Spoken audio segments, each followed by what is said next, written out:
going on? It's Mr. Bass here, about to do your first video lesson. Make sure that you're getting everything that I write down on the board, getting that in your notes exactly the way that I wrote it down, because I'm going to be checking it whenever class comes around, whatever day that is. I don't know. It's going to be some spots in here where I tell you to pause the video and try the problem on your own. Do that. I'm asking you to do it for a reason, so don't mess around and not do it. Just go ahead and do that so you can see if you knew what you were doing and make sure that it was all correct. Okay? Over the next week or so, maybe a couple weeks, we're going to be talking about fractions because a lot of people struggle with that, so we're going to be cleaning it up. So we're going to pop right in here in some adding and subtracting fractions, all right? So go ahead and put the topic on here. So it's going to say adding and subtracting fractions. And we're going to talk about this in two different ways. One of them is when they have common denominators, and another one is when they don't have common denominators. First of all, to talk about a fraction. A fraction is basically two numbers that are being compared to each other. Okay?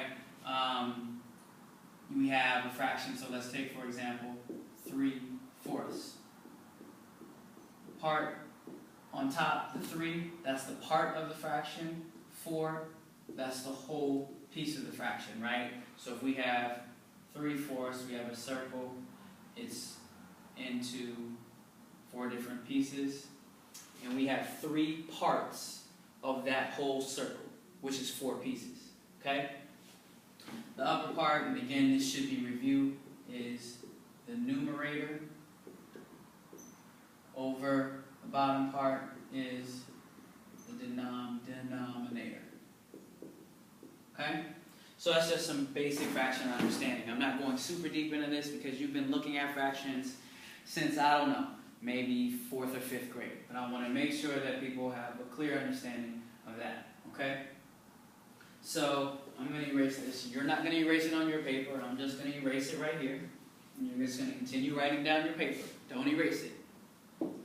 And we're going to be talking about adding and subtracting. That's not how you spell subtracting. With like denominators. Okay? So that's the first piece. Okay?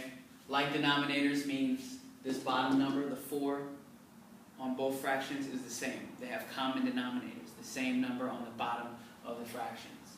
So let's take, for example, if I get, we'll go with this. 3/7 plus 2/7. Notice, both of these fractions have 7 in the denominators. They have like denominators. I'm just going to shorten that to denom, like denominators. You are writing this down on your paper. That means as soon as I can see that, I can just add across the top and the bottom.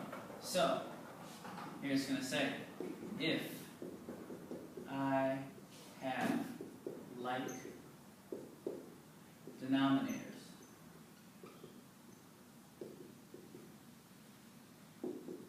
I can simply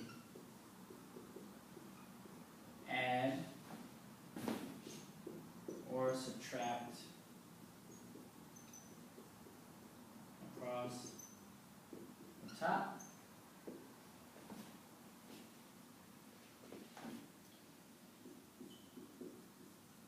And keep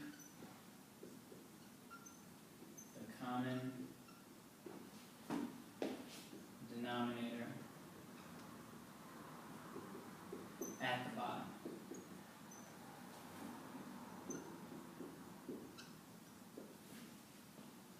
Okay?